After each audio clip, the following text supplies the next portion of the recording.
What if I tell you one of the greatest promises of modern life has quietly become one of its most exhausting deceptions? We were told that more would make us free. More channels, more products, more careers, more information, more customization, more paths, more versions of ourselves. An age of abundance, they said, would be an age of empowerment. And yet, for so many people, the lived experience feels nothing like liberation. It feels like standing in the center of a brightly lit maze, surrounded by possibilities, and unable to move. Picture a late evening. The day is over. A young professional named Emma drops onto her sofa, drained in the particular way only modern life can drain a person. Not from one great tragedy, but from 1,000 tiny demands. She opens Netflix. The screen blooms to life. Rows of faces, rows of genres, comedies, thrillers, dramas, documentaries, trending now, because you watched this, because people like you watched that, critically acclaimed, hidden gems, top picks, new releases. It should feel effortless. It should feel like pleasure. Instead, minutes turn to half an hour turns to an hour. Emma scrolls and scrolls and scrolls. Nothing feels right. Everything seems possible, and therefore nothing feels certain. She grows irritated, then guilty, then absurdly angry at herself, as if somehow she has failed at relaxing. And at last, in a moment almost too familiar to be dramatic, she turns the television off, without choosing anything at all. What happened there in that silent little defeat? It looks trivial from the outside, just a woman who could not pick a show. But beneath that moment is a much deeper truth about the world we have built. Psychologists call it choice overload, decision paralysis, the point at which abundance stops feeling like a gift and begins to feel like pressure, the point at which the freedom to choose becomes the burden to choose well. And hovering over that blue glow in Emma's living room is something almost mythic, the demon of decision. It does not scream, it whispers. Maybe the next option will be better. Maybe the perfect one is just one scroll away. Don't settle. Keep looking. Keep comparing. Keep hesitating. This is the paradox at the heart of modern life. The more options we have, the more we can struggle to choose. Even the titans of technology have run straight into this wall. Netflix understood early that too much content could become its own kind of friction. In 2006, it famously opened the doors to outsiders in an effort to improve its recommendation engine, as if better prediction might rescue viewers from the abyss of endless choice. And yet, even now, users still describe the same experience with weary accuracy: browse fatigue. The company has introduced features like play something, not because people want less entertainment, but because sometimes they want relief. Even designers inside that world have admitted the problem in plain terms. Endless options can soak up precious watch time. Think about the irony there. An entertainment platform consuming the very time it was meant to delight. And this story, for all its modern packaging, is not new. Long before streaming menus and digital marketplaces, human beings were already grappling with the torment of indecision. Since Aristotle's era, philosophers have circled this problem in different forms, most famously in the image later known as Buridan's ass, a creature trapped between equally compelling options, unable to choose and destroyed by its own hesitation. It sounds ancient, even quaint, but strip away the hay and the water, and what remains is painfully familiar. The tragedy is not scarcity. The tragedy is suspended will. The tragedy is not that nothing is available, but that too much is. In 1970, futurist Alvin Toffler gave this experience a name that now feels prophetic: overchoice. He warned that in the super-industrial age, people would not suffer merely from too few options, but from a paralyzing excess of them. Not deprivation, saturation, not emptiness, overload. And decades later, Barry Schwartz would bring that idea into mainstream psychology with a brutal clarity that struck a nerve around the world. More choice, he argued, does not simply expand freedom, it also expands the cognitive labor of evaluating, comparing, anticipating regret, and imagining all the ways we might choose poorly. It raises the emotional stakes. It multiplies the number of futures we must mentally rehearse, and the number of disappointments we may later blame on ourselves. A simple experiment made this visible in a way no theory alone could. In a grocery store, shoppers were invited to sample jam. On one table, there were 24 varieties. A dazzling spread, exotic flavors, a carnival of possibility. People flocked to it. They were curious, drawn in, seduced by abundance. But only a tiny fraction, around 3%, actually bought anything. On another display, the selection was reduced to just 6 jams. Less spectacle, less novelty, less apparent freedom. And yet there, purchase rates jumped to around 30%. In other words, the larger display attracted attention, but the smaller one enabled action. The first table created excitement, the second created commitment. That is the hidden divide at the center of modern consumer life. What dazzles us is not always what helps us decide. Once you see it, you begin to notice how radically our economy has moved in the direction of limitless possibility. There was a time when Henry Ford could say, with cold industrial confidence, that customers could have a car in any color they wanted, so long as it was black. It was not romantic, it was not personalized, but it was simple. It moved product, it moved people. And in its own blunt way, it spared the customer the weight of endless deliberation. Today, that simplicity is almost unthinkable. Modern economies treat variety as a virtue and personalization as a moral good. Supermarkets stretch into forests of packaging. Online stores open into endless corridors of products. 50 kinds of cereal, 30 shades of white paint, entire categories so swollen with inventory that they no longer resemble a shelf, but a universe. Researchers at Kellogg pointed out that Amazon's phone category alone could contain over 82 million products. 82 million. At that scale, choice stops behaving like a menu and starts behaving like weather. And how did we get here? Through competition, through technology, through the logic of the market itself. As global supply chains expanded and digital platforms matured, businesses learned to chase every micro niche, every sliver of preference, every possible taste profile, aesthetic identity, and use case. The rise of big box retail in the 1990s widened physical shelves. The rise of e-commerce shattered them entirely. Cheap warehousing, cheap shipping, algorithmic merchandising, infinite digital space. All of it made more inventory seem not only possible, but inevitable. Variety became a strategy. Every extra SKU became another chance to capture a customer. And quietly, almost invisibly, the work of filtering shifted. The store no longer curated the world for you. The world arrived uncurated and asked you to do the sorting yourself. That transfer of labor is one of the defining hidden stories of our age. We do not merely consume products anymore. We manage options. We triage possibilities.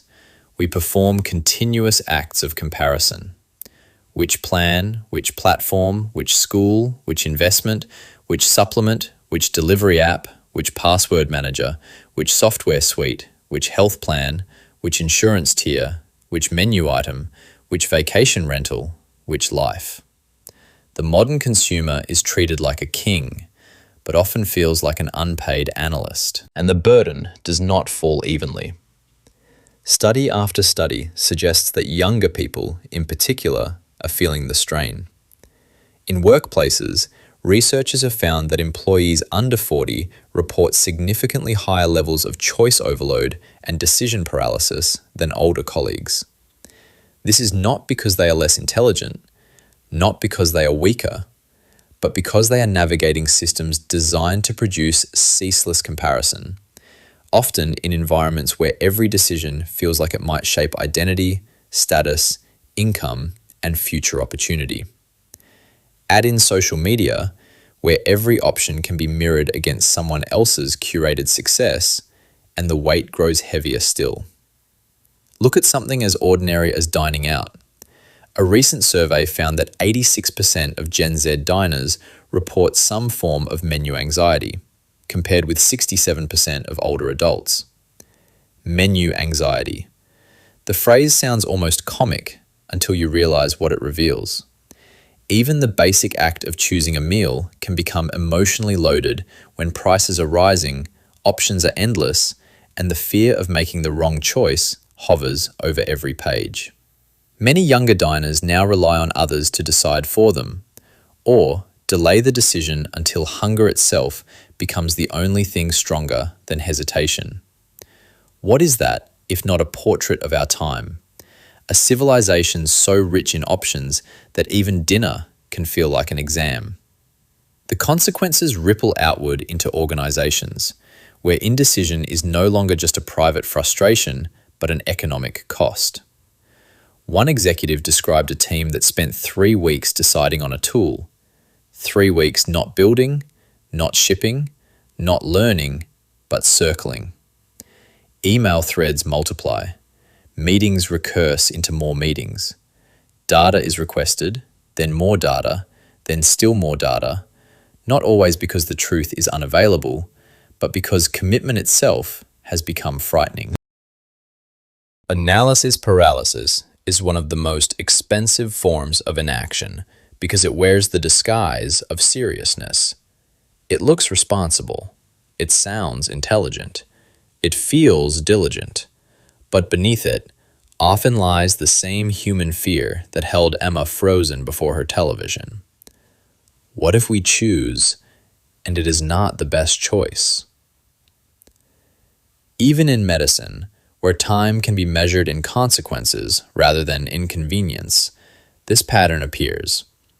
Physicians report patients who seek endless second opinions, postpone treatment while researching alternatives, or delay crucial decisions because the number of possible paths becomes emotionally overwhelming. Sometimes the problem is not ignorance, it is overload. The burden of choosing, especially when the stakes are high, can become so intense that postponement masquerades as prudence. And in that delay, the body keeps moving.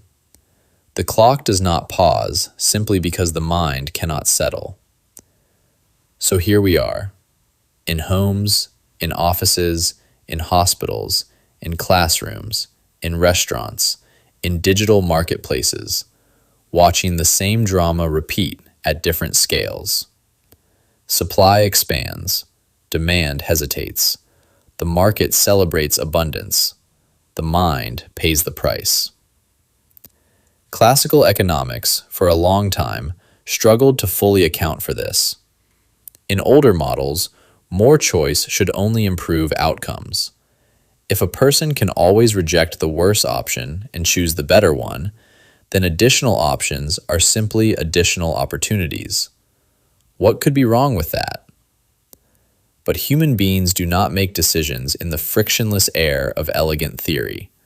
We make them with limited time, limited attention, limited emotional bandwidth. Behavioral science has forced economics to confront a harder truth. Every option carries search costs. Every new possibility demands energy to evaluate. And layered on top of that is anticipated regret, the haunting awareness that when many alternatives exist, the fear of choosing the wrong one grows sharper. The cost of abundance is not just measured in money. It is measured in attention, anxiety, and self-doubt. Researchers studying online platforms have found just how complicated this becomes in practice. On a large travel platform, when the menu of choices was reduced, some customers actually benefited. They were better able to discover niche, long-tail options that might have been buried in the noise before. Others, however, reacted negatively, almost as if the reduction itself produced anxiety. The lesson is not that less is always better, or that more is always worse. The lesson is subtler and more important. An unlimited catalogue is not a frictionless utopia.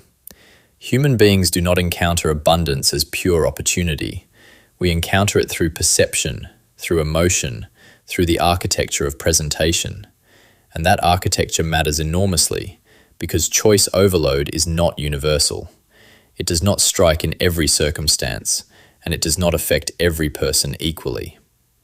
Deep reviews suggest that overload becomes most likely under certain conditions, when the choices are complex, when they are unfamiliar, when the stakes feel high, and when the chooser deeply cares about the outcome.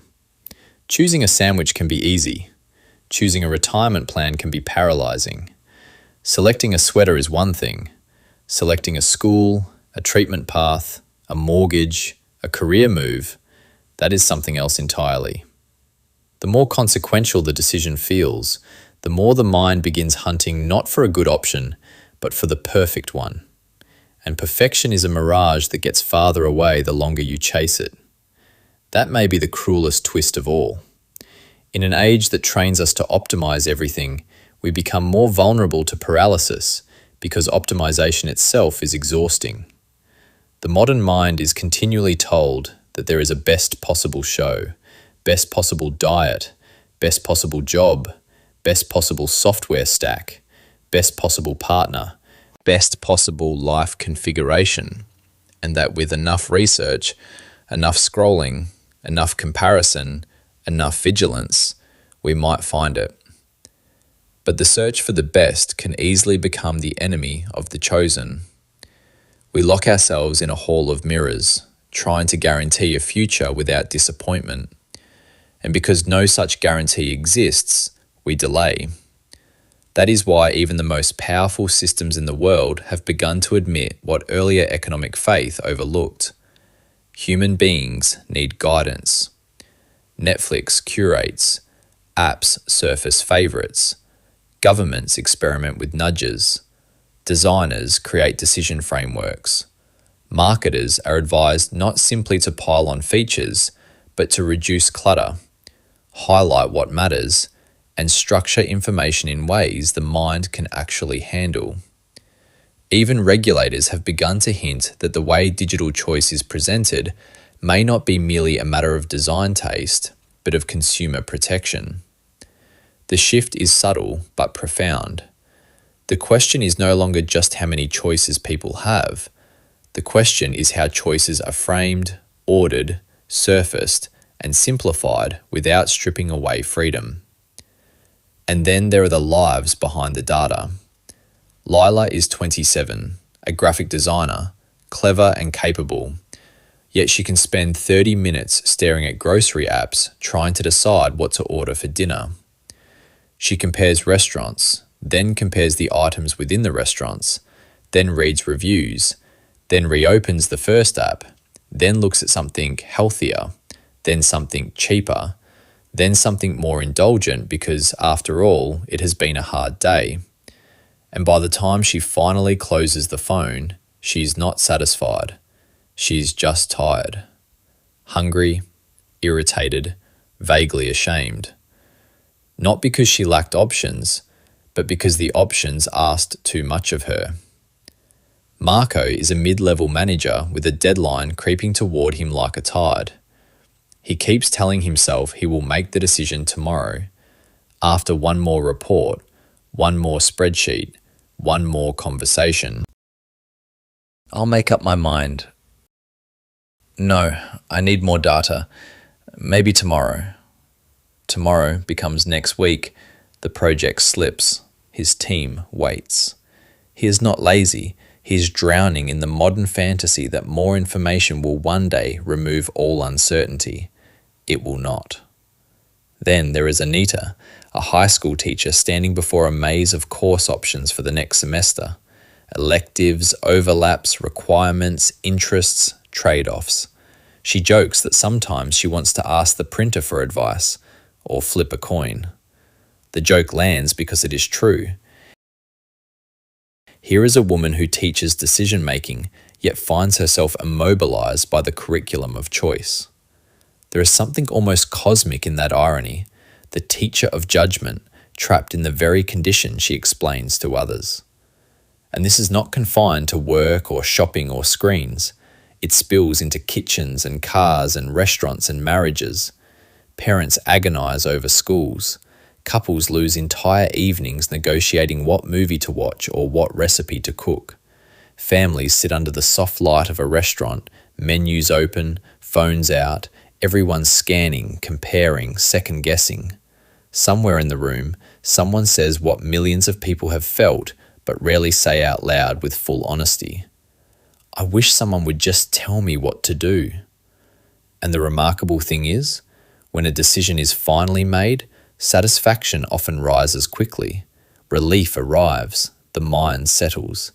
The agony was not always in the outcome. It was in the choosing. That tells us something profound. The deepest cost of too much choice is not only wasted time or lost sales, it is erosion of self-trust, a creeping feeling that one is no longer capable of selecting a path and standing in it. Anxiety grows, confidence shrinks, regret begins haunting even decisions not yet made. Older generations often appear more resilient, perhaps because experience teaches a hard but liberating lesson. No decision can carry all possible futures at once. But for millions of people, executives, students, patients, parents, teenagers, the pressure to choose well has become so constant that delay begins to feel safer than action. Doctors' appointments get postponed. Health plans default to whatever was easiest. Important conversations are put off. Life narrows, not because there are too few possibilities, but because there are too many. So what, after all this, is the real insight? Perhaps choice itself is not the villain. Perhaps the deeper problem is our worship of the best choice, our inability to tolerate the ordinary uncertainty that comes with being human. One comedian once offered a surprisingly useful rule, the 70% rule. If something is about 70% right, choose it, move, commit, live. There is rough wisdom in that. Because once a decision is made, the mind often adapts.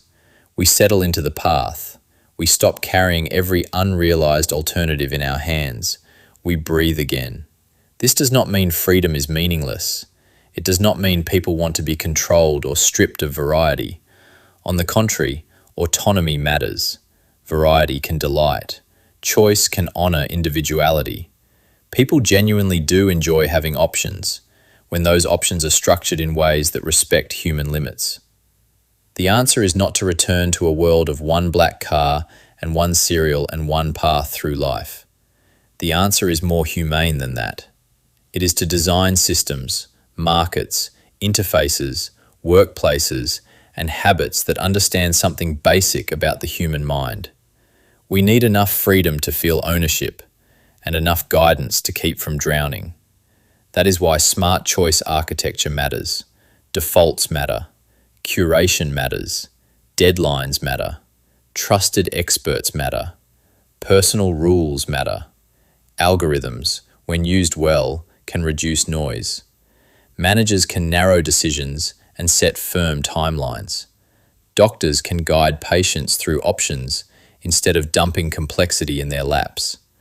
Designers can present fewer, clearer paths. Individuals can learn to satisfice rather than maximize, to choose what is good enough, strong enough, meaningful enough, and then invest themselves there. Satisficing is not surrender. It is maturity. It is the wisdom of knowing that a good life is built not by perfectly optimizing every fork in the road, but by choosing and then making meaning within the choice. And so we return, at last, to Emma in the blue light of her living room. She did not need another hour of browsing. She did not need more thumbnails, more genres, more hidden gems, more proof that the perfect option was still out there. What she needed was release, closure, permission to stop searching. In that sense, the modern economy has made us rich in possibilities and poor in peace. It has given us libraries of endless options while quietly draining the serenity required to use them well. Maybe that is the real challenge of this century. Not producing more, but helping human beings bear what has already been produced. Not expanding choice without end, but restoring proportion. Not worshiping abundance for its own sake, but remembering that a decision is not a test of our worth. It is simply a step, a human step, partial, imperfect, irreversible in some ways, redeemable in others, but necessary. Because in the end, a life cannot be lived in comparison mode. A life must be chosen. And maybe the final luxury in a world of infinite possibility is not having more options at all, but having the clarity, the courage, and the design to say, "This is enough. This is mine. I will begin here."